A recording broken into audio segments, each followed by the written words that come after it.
A gente vai mergulhar agora num dos discursos mais revolucionários da história, o Sermão da Montanha, lá em Mateus 5.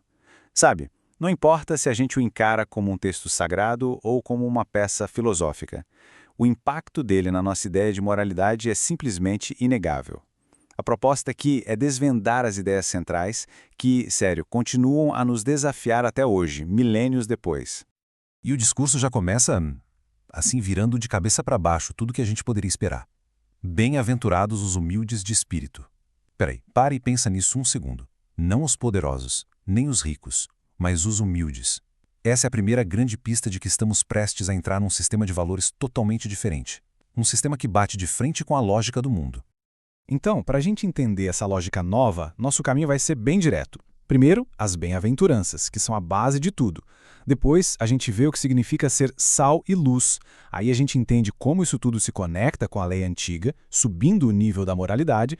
E por fim, a gente chega no ponto mais alto, no ápice, a ideia radical de amar os inimigos. Então vamos lá, começando pela base desse novo jeito de pensar. As bem-aventuranças. O interessante é que o sermão não abre com uma lista de faça isso, não faça aquilo. Não. Ele começa com uma série de declarações que soam quase como poesia, sabe? E são elas que dão o tom para tudo que vem depois. A estrutura aqui é fascinante, parece um poema mesmo, com aquele ritmo que se repete. Mas o ponto-chave, o que realmente pega, é quem está sendo chamado de abençoado. Os que choram, os mansos, os que são perseguidos. Poxa, essa não é a galera que a gente normalmente vê como os vencedores da sociedade, né? É uma redefinição, assim, completamente radical do que significa ser afortunado de verdade. Mas, afinal, o que quer dizer bem-aventurado nesse contexto? Olha, não é aquela felicidade de momento, tipo, sei lá, ganhar a loteria. A palavra grega original, makarios, fala de algo muito mais profundo. É um estado de bem-estar, uma alegria que não depende do que está acontecendo do lado de fora. É quase como uma estabilidade interna que nada abala, e não só uma emoção que vem e vai. Ok, uma vez que esse estado interior está estabelecido, o discurso muda o foco, ele olha para fora. A pergunta é, como esses valores aparecem no mundo real? E a resposta vem com duas metáforas super poderosas, a de ser sal e a de ser luz. Vamos pensar no sal. O simbolismo aqui é incrível. Naquela época, no mundo antigo, o sal valia ouro. Ele era usado para conservar a comida, para não deixar estragar e, claro, para dar sabor. A ideia, então, é que quem segue esses ensinamentos deveria agir assim na sociedade, com uma influência que preserva o que é bom, que evita a decadência moral e que adiciona um sabor diferente, um gosto de justiça e de bondade no mundo. E aí vem a luz, que complementa perfeitamente a ideia do sal. Pensa bem, ninguém acende uma luz para esconder, certo? O propósito da luz é brilhar, é iluminar tudo em volta. A mensagem aqui é bem direta. As boas ações, essa moralidade toda, não é para ser algo guardado a 7 chaves. Pelo contrário, tem que ser um exemplo visível, algo que possa guiar outras pessoas. A ação aqui é tudo. Bom, tudo isso só bem novo, né? Radical até. E aí surge a pergunta óbvia. Tá, mas e a tradição? E a lei antiga? Vai jogar tudo fora? O interessante é que o discurso parece que adivinha essa dúvida e já parte para responder de frente. E essa frase aqui é uma das mais importantes de todo o capítulo. A mensagem é clara. A ideia não é abolir, mas cumprir.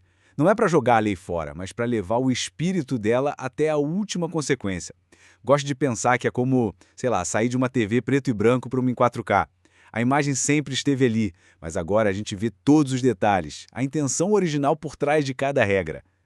E é exatamente aqui que a coisa fica mais profunda. O sermão começa a pegar mandamentos que todo mundo conhecia e eleva o nível. O foco sai da ação externa do que a gente faz e vai direto para a intenção interna, porque acontece dentro da cabeça e do coração. Repara só nessa estrutura que vai se repetir. Vocês ouviram o que foi dito, mas eu lhes digo. É uma fórmula. E o primeiro exemplo já é de cair o queixo. A lei antiga dizia não mate. Simples, um ato físico. Mas o novo padrão vai lá na raiz do problema. A raiva, a hostilidade que a gente sente no coração. A moralidade, a partir daqui, é sobre o que se passa por dentro, não só sobre o ato final. E o mesmo princípio vale para esse outro ponto. A lei proibia o ato de adultério, o ato físico. O novo ensinamento vai para dentro, de novo. Diz que o problema já começa no olhar, na cobiça, no desejo que nasce lá dentro. Ou seja, a verdadeira batalha moral acontece primeiro na nossa mente e no nosso coração. Aqui, a gente tem a mudança talvez mais radical de todas. A lei do olho por olho, dente por dente, era na verdade um princípio de justiça para limitar a vingança. Mas a nova proposta, ela simplesmente abandona a ideia de retaliação. A resposta a uma agressão não é mais uma vingança na mesma medida, mas um ato que choca, oferecer o outro lado do rosto. É uma quebra total com o ciclo de violência. E quando a gente pensa que não dá para ficar mais extremo do que oferecer a outra face, o sermão sobe ainda mais um degrau.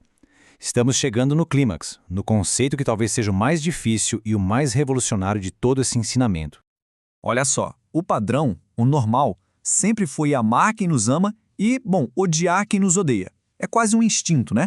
Mas aqui, esse padrão é jogado pela janela. O mandamento do amor é esticado para incluir a categoria mais improvável de todas, os inimigos. E não é só tolerar, não. É amar ativamente. É orar por quem nos persegue. É um desafio moral gigantesco, que obriga a gente a repensar totalmente o que significa próximo. E como se tudo isso já não fosse o bastante, o capítulo fecha com uma ordem final. Sede perfeitos. Essa frase amarra tudo o que foi dito antes. A razão para ir além da lei, para controlar a raiva, para não revidar, para amar os inimigos, tudo isso é parte da busca por um padrão de perfeição moral que espelha um ideal divino. É um chamado para um padrão que soa, uau, quase inalcançável. Então, fica a pergunta, né? No nosso mundo de hoje, que é tão focado em direitos, em justiça do tipo olho por olho, em sucesso que se mede por fora, que espaço existe para uma moralidade que foca na perfeição interna e num amor tão radical? De que forma essas ideias tão antigas ainda nos desafiam hoje em dia? É uma pergunta que, mesmo depois de 2000 anos, continua tão provocadora quanto era na época.